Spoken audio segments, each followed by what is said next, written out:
ආයිබෝවන් හැමෝටම. පඩිය අතට ගත්තම දවස් 2-3කින් සල්ලි ඉවර වෙලා මාසේ ඉතුරු දවස් ටිකේ අහස පොළව ගැටලන්න කල්පනා කරන කෙනෙක්ද ඔයා? ඒක ඔයාගේ විතරක් නෙවෙයි ලංකාවේ ගොඩක් දෙනෙක් මුහුණ දෙන ප්‍රශ්නයක්. හැබැයි මේකෙන් ගොඩ එන්න හරිම ලේසි විද්‍යාත්මක ක්‍රම ටිකක් තියෙනවා. අද මම ඔයාලට කියලා දෙන්නේ අතේ සතේ නැති නොවි මාස 6ක් ඇතුළත ලොකු මුදලක් ඉතුරු කරගන්නේ කොහොමද කියන රහස.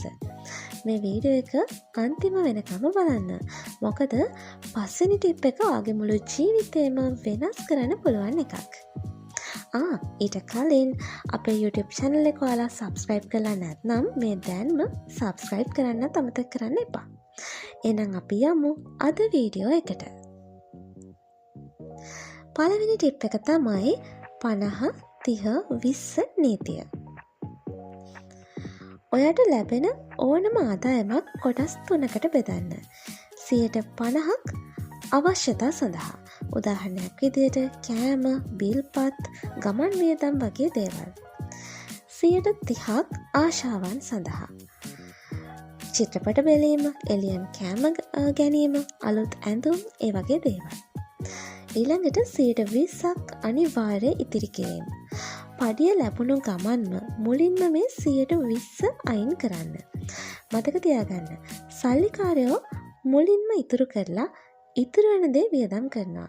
හැබැයි සාමාන්‍ය අය කරන්නේ වියදම් කරලා ඉතුරු වෙන දේ ඉතිරි කරන්න බලන එක. ඒක කවදාවත්ම වෙන්නේ නැහැ. හරි. දෙවැනි ටිප් එක. දින 30 නීතිය. ඔයාට එකපාරටම අලුත් ෆෝන් එකක් හරි ලස්සන ඇඳුමක් හරි දැකලා ඒක ගන්නම ඕන කියලා හිතුණත් ඒ වෙලාවෙම සල්ලි ගෙවන්න එපා. ඒකේ නම කොලයක ලියලා දින 30ක් ඉන්න. ඔයාලා පුදුම වෙයි දින 30ක් යනකොට ඒ බාණ්ඩ ගැන තිබුණු ආශාව 90%ක්ම නැති වෙලා යනවා. මේකෙන් ඔයාගේ අනවශ්‍ය වියදම් ලොකු ප්‍රමාණයක් නතර කරගන්න පුළුවන්. තුන්වෙනි ටිප් එක. කුඩා සිදුරු හඳුන ගන්න එක. ඒ කියන්නේ ලොකු වියදම් වලට වඩා පොඩි වියදම් ගැන හිතන්න.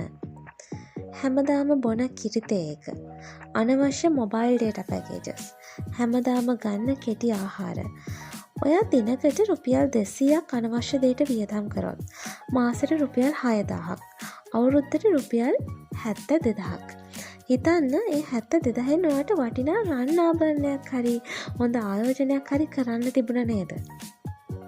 ඔන්න ඒ ගැනත් හිතලා බලන්න. හරි. හතරවෙනි ටිප් එක ස්වයංක්‍රීය ඉතිරි කිරීම. අපේ අතේ සල්ලි තියෙනකොට වියදම් කරන්න හිතෙන එක ස්වභාවිකයි. ඒ නිසා බැංකුවට ගිහිල්ලා ස්ටෑන්ඩින් ඕඩර් එකක් දාන්න.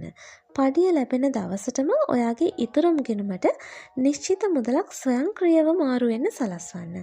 එතකොට ඔයාට වියදම් කරන්න ඉතුරු වෙන්නේ ඉතිරි කරලත් ඉතුරුණු සල්ලි විතරයි. අංක 6. ආදායම් මාර්ග වැඩි කර ගන්න. අවසාන සහ වැදගත්ම දේ වියදම් අඩු කරනවා වගේම ලැබෙන මුදල වැඩි කරගන්න බලන්න. ඔයා දක්ෂ ඕනම දෙයක්, උදාහරණයක් විදිහට graphic design, writing, online business එකක් කරා හරි වෙන ඕනම බිස්නස් එකක් කරා අමතර ආදායමක් උපයන්න පටන් ගන්න. ඉතිරි කරන සල්ලි තවත් සල්ලි හදන තැනක ආයෝජනය කරන්න. එතකොට ඔයා නිදාගෙන ඉන්නකොටත් ඔයාගේ සල්ලි ඔයා වෙනුවෙන් වැඩ කරයි. ඉතින් මේ කරුණු වලින් ඔයා අද ඉඳන්ම පටන් ගන්න ක්‍රමය මොකක්ද? පල්ලෙහායින් කමෙන්ට් එකක් දාන්න. මේ වීඩියෝ එක ඔයාගේ ජීවිතේට පොඩි හරි වටිනාකමක් එකතු කළා නම් ලයික් එකක් දාලා යාළුවෙක්ටත් බලන්න ෂෙයා කරන්න. තවත් මේ වගේම වටිනා වීඩියෝ එකකින් ආයෙත් හමු වෙමු. එහෙනම් සියලු දෙනාටම සුබ දවසක්.